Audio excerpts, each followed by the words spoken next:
or kohlrabi, or tell them what a persimmon is. This is the whole conversation of learning. Again, it's no longer about poverty. It's no longer about you can't afford to eat. It's no longer about me giving you food because you can't afford it. This is now turned into an experiential learning process. And so it becomes fun. It becomes something totally different.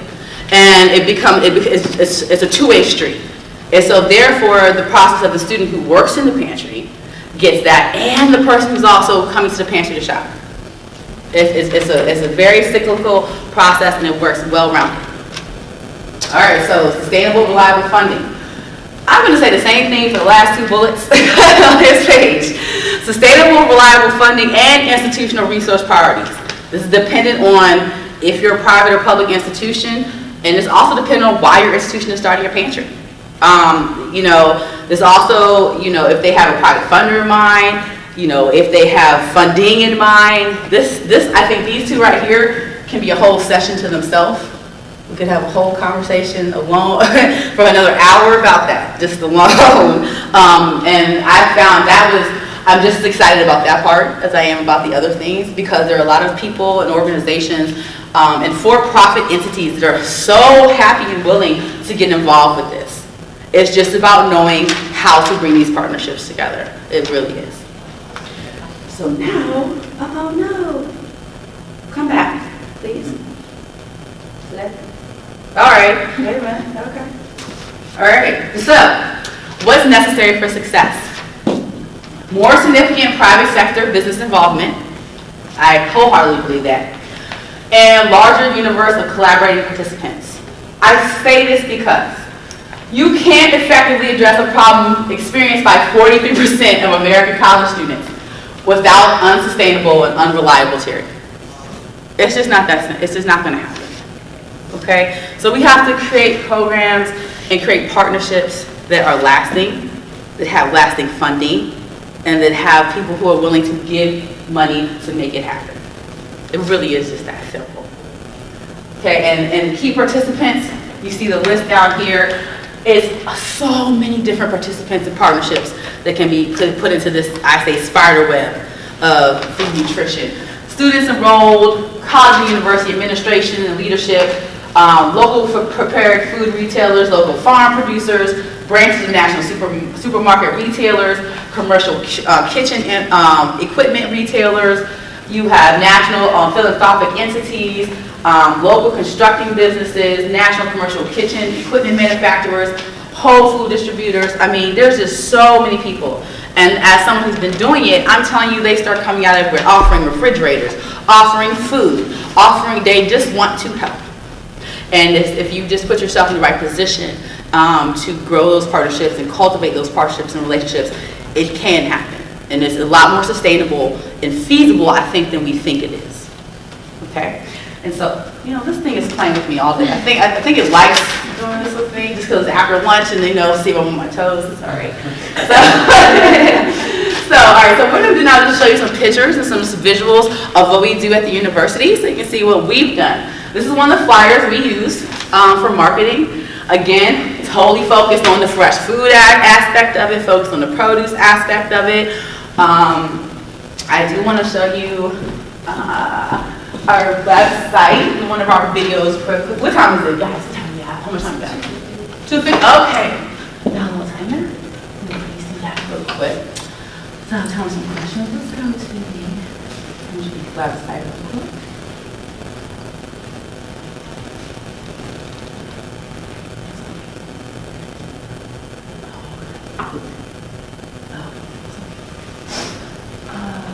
Oh no, why don't you come up? This thing is weird though. It is. It's a test of my ability. That's a test of. That's it. Okay, here we go. So this is our pantry. It's our website for the pantry at UDC. So it is a part of the inner UDC.edu website. As you can see, we tell students, of course, basic information of where we're located, when we're located, what the mission is, what we do. As you can see, there's a Non-perishable cabinet is open 24 hours a day, 7 days a week, but the fresh produce pantry that we open, we have it 1 day a week, because it's a lot of work, and that's a lot of produce and a lot of stuff. And we also allow students to contact me if they want to volunteer. As you can see here down below, we also have some pictures. And I'll show you some more. See, half jam as usual. So yeah. So that's our farm. We do have a farm as well. I forgot to even put these pictures up there. That's great. So in addition to that, I'll also show you a video they made recently. Let's play that again. So there's no music on here, huh? Oh no. Okay, so this is a video they made for marketing for like our social media. Oh no! I didn't think it was supposed to be that quick, dude. It wasn't supposed to be that quick. Oh, it did go really quick. Hold on, sorry. But there was another one that was a lot longer. I'm not sorry. Nonetheless. But I do use social media. These are the students from yesterday. I said, did it while I was here. As you can see, it was 23 hours ago. So, and the last video, I think I was going to show you. Actually, I'm going to go back and look at this stuff. Oh, okay. So this is another visual. Procedures and guidelines. Of course, I do trainings for students, make sure they understand the procedures, guidelines. Like I said, you want to make sure you're following food safety regulations. You don't want to get in trouble. You don't want anybody to get sick. Make sure you do everything the proper way. So, and like I said, we're in almost our third year of doing this. And so you live with me, you learn. We've changed hours to see how we adjust for different times on campuses. We stay on Thursdays, but we've done before from 4:30 to 4 to 5:30. We've changed prep times. We've done it in the summer before. We've done it different times of the year. So you play with things to see how your campus reacts. All these don't look that great up here. They did it on my computer. But sorry. So, all right. So then this is what I'll show you about marketing. Since we talked so much about marketing and about just making sure the word gets out there, and since we talked about challenges of changing the stigma, I wanted you all to begin to understand about how promotion. We turned this into Thankful Thursdays at UDC. Okay, and our UDC social media, which is not just, it's also Instagram, which is also Facebook, helps us to promote it. And the main reason I put this up here was to show you the reach. Not just the pictures. Reach 850, 79 likes. This post is doing better than 80% of your recent posts. This is what the students want. So I don't have to tell the administrators, oh, I think this is what they want. They're showing you. Reach 43, reach 584, reach 630, 635. So when we put it out there, they're sending it to their friends and they're liking it and it's reaching them. So when you do it, make sure that you do a little bit of your smart marketing, your smart advertising, because your students will tell the story for you. Right? It makes it easy, right? Make it work easy for you, you know.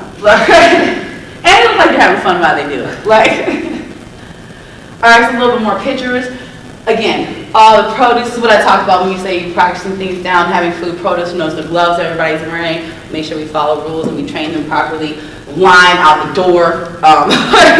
Like I said, if you make sure you take the stigma off and you work on programming and you take your time and market it and angle it the right way, I think it'll be a huge success no matter where you do your program into your pantry.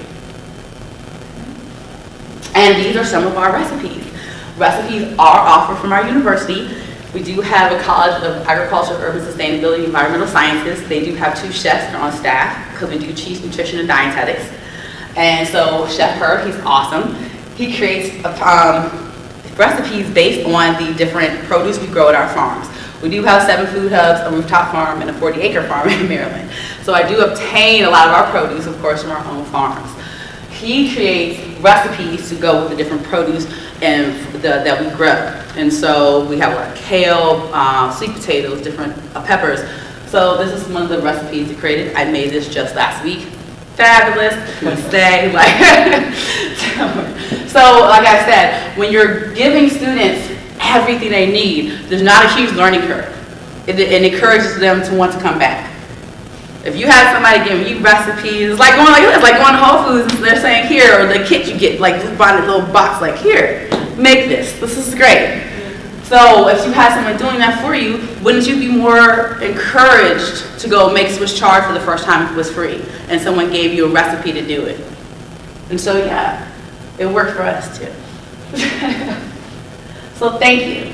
I hope that you all enjoyed this session. If there are any questions, please, I'm here. Anybody have any questions or? Okay. Yes, please. Go ahead. So I love the point that you brought up about ending the stigma behind it, because I think that's a really positive direction to go. And I'm wondering what you do or what you can do for the students who don't know that they have food insecurity, or they have the low security and they're eating the hamburgers every day, but they may think, I don't qualify for the food pantry, even if they're not embarrassed to go. How do you get it out to them that you can come? Right. Well, that's why I said I think I do more about educating. I start with the volunteering. Because I'm over outreach as well, I do create a lot of volunteer programs for our students to participate in. A lot of programs, especially your IGED courses or your civics courses, do require students to obtain volunteer hours to graduate. So I do come in contact with a lot of students who say, hey, I need to volunteer, or I need to say, hey, come on to the pantry, we need you all the time. So when they come, I've had students say, and I always tell the volunteers, you're allowed to get your food first before we open the door. So one of the first responses from many volunteers, oh no, I don't need the food. I don't need food. I'm good. And I'm like, well, do you understand why we do this pantry? And that's when I get to give my spiel about it's not for someone who's starving. This is about you not going to Whole Foods or Whole Foods style store, no offense to Whole Foods, is spending $300 or $400 to be nutrient sufficient in what you're eating. I was like, do you have that much money to go to the store to buy all the food you need to make sure that you're eating all the nutrients you need? She was like, no. I was like, right. I was like, so what's wrong with you taking some cucumbers, taking some tomatoes, taking some chard? I was like, you and I both love arugula. Go get some of that arugula over there we just spent 10 minutes talking about, and go home and eat it. She's like, you're right. I was like, great. So go get it. So, again, I think it comes with educating and just putting yourself in the right environment to educate. That's why I said I like having the recipes out there. I like being able to sit around and talk to the students, and allow students, especially students who are international, and they'll say, oh, I make this all the time, or it's really easy to cut up and put it in a salad, or we do that, and students are like, oh, I never thought about that. Okay, let me try it. And so again, if you just change the whole focus of it, like now we're thinking about doing a pop-up cooking shop, or like Miss UDC wants to do a healthy cooking thing with the chef who I just said was on staff. So now it's like growing and growing and growing, and so if we can get some students to come to some healthy cooking stuff, and the first thing they're going to say, well, where can I get microgreens, or where am I going to get kohlrabi? Well, you can come to the pantry, and we have that for you. So I think that's the way you have to go about it. And then again, it doesn't happen overnight. It becomes a process. And so yeah. Great. So I have two questions. Go ahead. Yeah. So one is about the sustainability aspect. So in terms of things like reusable bags and plastic that's around vegetables, so how does that work with your sustainability? On the website, we do say that we say please bring a reusable bag to the pantry. Absolutely, that's definitely given. We do have people who donate bags to us as well for students who forget. Yeah. But for the most part, oh no, if you don't bring your bag, you're walking out like this, or it's in your book bag. Because especially in Washington D.C., we have to pay for bags. Yeah. Even if we go to the grocery store, it's 5 cents a bag. Yeah. So we're really big on. My trunk is filled up with reusable bags right now, because that's what we do. So we're really into reusing bags. And even our university, they've created the reusable grocery bags, and some of the ones even have the lining to keep stuff cold and hot. Yeah. So sometimes they'll donate those at the beginning of the school year to help students to make sure they have something to use. Great. Yep. And then my other question is, so with outreach, when you go through new student orientation and things like that, do you share this information with the incoming students and their families? Yes, it's just starting to get to that point where we're staying at new student orientation, and the information will be put into, let's say, the orientation flight manual. Now, previously, that wasn't done because I think we were messing with times and messing with locations. You know, other stuff is real stable, like, you know where academic advising is. Academic advising hasn't moved in 15 years. Great, everybody